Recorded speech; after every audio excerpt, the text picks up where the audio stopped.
In this video, I want to show you how you can color grade so much faster when you're working with something like a doc edit within DaVinci Resolve. So for example, I have a clip here of Morgan and Lane having their first look together. Let's say that we want to color grade this clip. The first thing that we need to do is we need to take it from a doc edit back into the regular clips. So to do that, I highlight all the clips, I right click on it, and I flatten the multicam clip, and we can do retaining grades from angles. Okay, now you see when I play it, it shows the actual clips that were underneath the multicam. Now what we're going to want to do is go into our color panel, and here are all the clips from throughout the day. Now you're probably used to hitting Command A, right clicking them, and adding them into a current group. And you'll see that that does add a color grade on all of them. But let's say that we started color grading this angle. Just to make it dramatic, I'll show you. We add a lot of purple to it. You notice how it only adds purple to that clip? Well, what if we wanted all the clips to be color graded in the same way if they were from the same camera angle? Turns out there's a really easy way to do that, and it's called using a remote grade. So all we have to do is we right click on the clip and we click Use Remote Grades. Now this is going to take off our original color grade, but all we have to do is right click again and we add it back into the current group. Okay, so we add into the current group, and now you'll see these little pink icons showing that a remote grade is linking this clip and this clip and this clip and this clip. And so what we can do is when we affect one clip, well, just make this dramatic, you'll notice that it affects all the clips. Okay, so if we were actually editing this for real, what I would do is I would find a key moment, like it looks like right here we have one, and I would dial this in exactly like I like it. Okay, I'm just giving you an example here, but let's get that exactly like we like it. And then I would do the same thing for the other angle. Sometimes I apply the grade from this angle into the other one, and that usually gets me pretty close. But we'll get this one exactly like we like it too. And let's say we're happy there. Now what we can do is we can click through all the footage and make sure that it looks good from both angles. You can also just play the footage and see if that works. Now, let's say that maybe in one of the clips we changed our camera settings, or the lighting changed, or maybe it was a ceremony, we moved to a different spot or something. We're filming something that basically has a lighting change, okay?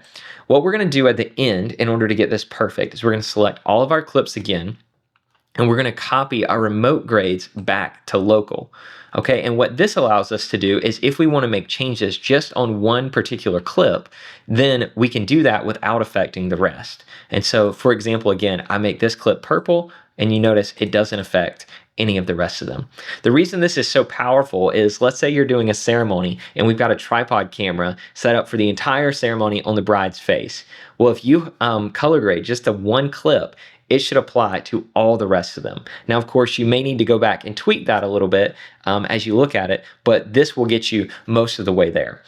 Now, let's imagine you're in a situation like the ceremony and you've selected the bride angle like 20 times throughout the process, but you need to go through and make sure that all 20 of those clips look good. How can you do that in an easy way? Well, let me tell you, there's a tip, and it's to use something called flags. So for example, here, we have this angle of the groom. Right now I made it purple. Don't worry about that. If we right click on it and we click flags, and you can add a flag whatever color you want, but let's just add a blue one. You'll notice that it adds a blue flag to every time that angle is used. Here's where that gets so powerful. If we go up here into the clips section, we can specifically highlight flag clips, and we can only show the blue ones. Okay, and now we can make sure that from clip to clip, all of our blue clips look the same. So for example, this one looks really different, but what if we go ahead and apply the grade from the previous one, and now we're much closer and maybe only need a few minor tweaks in order to get us the rest of the way there. Another way that you can see this at a glance and make sure that your clips look good is by coming up to this top corner and clicking something called Lightbox. So if I click this here, I can zoom it in or out to make it bigger, but you'll notice that it shows you all the clips that you have selected. It's really helpful to be able to look at a glance and make sure that exposure, color, contrast, all of that is looking good from clip to clip. Again, when you want to get rid of this, all you do is you go back to the flag clips and you can clear that flag, and it will show you the rest of the clips. If you wanted to add a flag to another section, We'll just add a green one, for example. I can choose to only show green clips, and now I can do the exact same thing. One thing that is important to remember while you're doing this is you want to make sure the high quality footage is selected. And so you can look up here and see that right now it is, but sometimes it will be switched to prefer proxies, and this will make your footage look a little bit grainy and soft while you're editing. So anytime you're doing color grading, make sure you flip it over to prefer camera originals. Now that you know how to do that, our next video will show you some advanced tips on how to actually color grade.